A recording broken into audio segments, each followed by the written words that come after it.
This is DRF Race of the Day.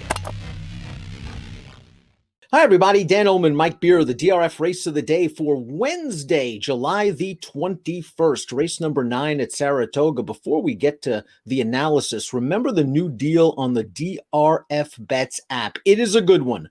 Double your payout on Irad Ortiz winners at Saratoga, 3-time defending Eclipse Award winner for outstanding jockey Irad Ortiz. Double your payout exclusively on the DRF Bets app. Download the app. Speaking of download, let's take a look at the field for race number 9 at Saratoga. You can download free Formulator past performances for this race, a salty 3 other than optional claimer at 1 1/8 on the Race of the Day event page at drf.com. Access them and handicap along with us. Mike Forza Dioro, first start back from ankle surgery. This is a talented horse who's been to the sideline several times. Yeah, it's unfortunate that he hasn't been able to stay on the track because he can clearly run, Dan. We'll see how he does off of his latest layoff here as the morning line favorite. Has one run well fresh in the past. This seems like a tough spot at a demanding return off a layoff distance at 9 furlongs. We thought the time from U.S. pace projector, American Dubai the 7. This horse was scratched out of the Monmouth Cup on Saturday. Probably a good idea considering all of the speed that was in that race. He should have a much easier time making the lead in here. Empty Tomb's quick, not as quick as American Dubai.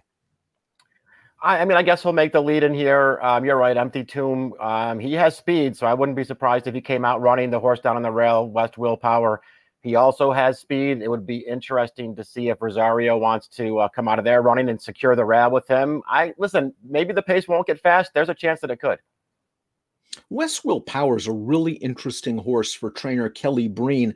He dominated a field of 2 other thens at Keeneland 2 starts back. Now, it was over a wet track, but he won that race like it was a Sunday stroll, and then they brought him back in the Salvatore Mile. He was close to a solid pace that day. I thought he ran well. They stepped him up in class for the first time. Now they stretch him out. I think he can work out a good trip under Rosario. I do too. I mean, I think this horse is a major player in this race. He won each of his first 3 starts around 2 turns, and he just sort of felt like he was getting better from race to race. I felt like he was really starting to figure things out. The first stakes try, I guess you could say it didn't go well, but as you've already pointed out, that was a pretty quick pace. He was close to it. I thought he ran fine last time. Forza Dioro was a promising 2-year-old. Unfortunately, he missed most of his 3-year-old campaign. He only raced twice in 2020, including this race, the Grade 3 Discovery. He won both of those starts. Now, this edition of this Discovery, likely not the strongest. He got a decent trip saving ground in behind a solid pace. Takes him a while to change leads, and then he goes past probably a distance challenge Monday morning QB, but you can't argue with the 101 buyer. Again, he's had ankle surgery in the interim. This is his first start in 8 months. Yeah, I mean, it's just, hard to knock. We'll see what he does off the layoff. He's, I guess he could be a hard horse to want to take too short of a price on, Dan, against a field like this one. He can clearly run. All of his races, save that Remsen, where it feels like something went wrong. They're all good. This horse has talent. We'll see how he does off the layoff. I won't bet him at a short price, but I'd like to see him run well. Another horse that's had his share of physical issues, the number 3, Highest Honors, a very promising 3-year-old in 2019 for Chad Brown. He won the restricted Curlin Stakes over course and distance, and then he missed about a year and a half after an even performance in the Travers. Took him a race to get back to the beam. He got back on the beam last time out. Let's watch that race at Belmont, 1/16. He's already taken this thing over by the time they turn into the stretch. He goes about his business. He earns a 94 buyer speed figure, and stretching back out to 1 1/8 should be just what he wants.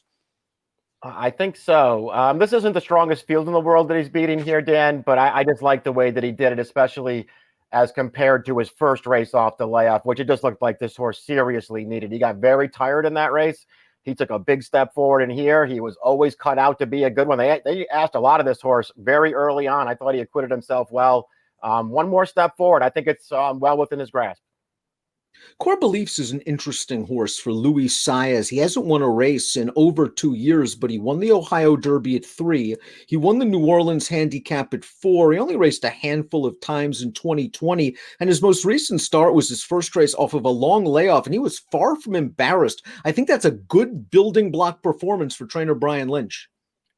I agree with all that stuff. I've always liked this horse. He's a great price on the morning line. It feels like he could take a step forward here now that he has a race under his belt. He's got plenty of back races to contend here. I just think there's a lot to like about this horse. Empty Tomb really had no chance last time out in the Grade 2 Stephen Foster against one of the divisional leaders in Maxfield. He showed speed that day and tired. 2 starts back, the pace was contested but not very fast, and he sort of set those fractions while closest to the inside. He beat a couple of next out winners in that race. It's going to be interesting to see if he has to be put on a hard chase under Irad early going after that 7 American Dubai. If that's the case, him at 1.125 might be in trouble, but if they somehow slow this down, he's not in bad form if you throw out the Foster and the Kentucky Cup Classic on synth. I agree with all that stuff. I'll be interested to see how they ride him, because I won't be surprised if they try to come out of there running with him, Dan. But I don't think they have to do that. Certainly, it felt like that was their plan in the Foster last time. I mean, he was a big long shot in there. So why not just use his speed and see what happens? Santana sent this horse last time. I thought he ran okay in that race, all things considered. It's just way too tough a spot for him. This isn't an easy allowance race, but he's a better fit here. If you throw out the sloppy track effort, 2 back from the 6, Trident Hit. He's a horse that's been in good form. A winner last time out at Churchill Downs at this distance. The 4th finisher from that race came back to win at Ellis Park with a 90 Buyers speed figure. This horse is not bad at all. And really on a figure standpoint, he's not too far off the top contenders in this race. Not the worst price play in the world. Yeah, I kind of agree with all that stuff. I mean, I do think he probably has to take a step forward. It seems like at least one of the horses drawn to his inside is going to show up and run their race. And if they do that, he's probably got to improve. But he's very tactical, and it does feel like he's improved a little bit already since the trainer change.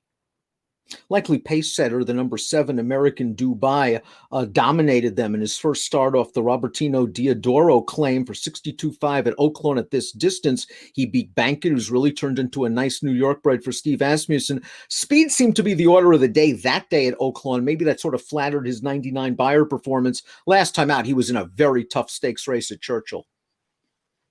He was. He's in another very tough allowance race here, Dan. I thought he ran okay last time. It was weird to see him lose because it looked like Mighty Heart, the horse that won the race, was the horse who was up there pressing him on the leader. It looked like he had that horse put away in the stretch. And then however it happened, I don't know, Mighty Heart came back and beat him.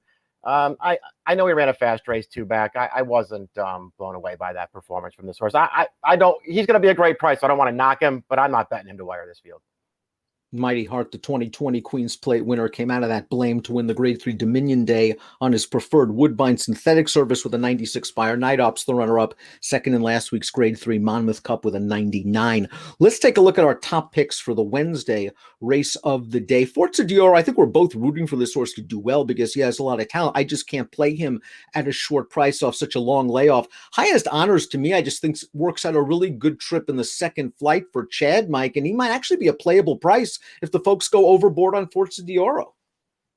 Yeah, I suppose that's possible. I settled on him, Dan. I struggled with this race. I really tried to talk myself into putting Core Beliefs on top. I guess I ultimately failed. I'll use them somewhere. I'm going to go with Highest Honors as my top pick. No trouble trying to double my money with the app and Empty Tomb and Irad Ortiz, hoping he can relax a little bit early, either sitting second or maybe making the lead in here. But 1.125, if he's put on a hard chase on a fast pace, he could be in trouble. I like the price. I just don't want the favorite at a short price off the layoff. 3-2-1-4 for Mike, 5-7-2-1 for me. It's the Wednesday race of the day, the 9th at the Spa. Good luck.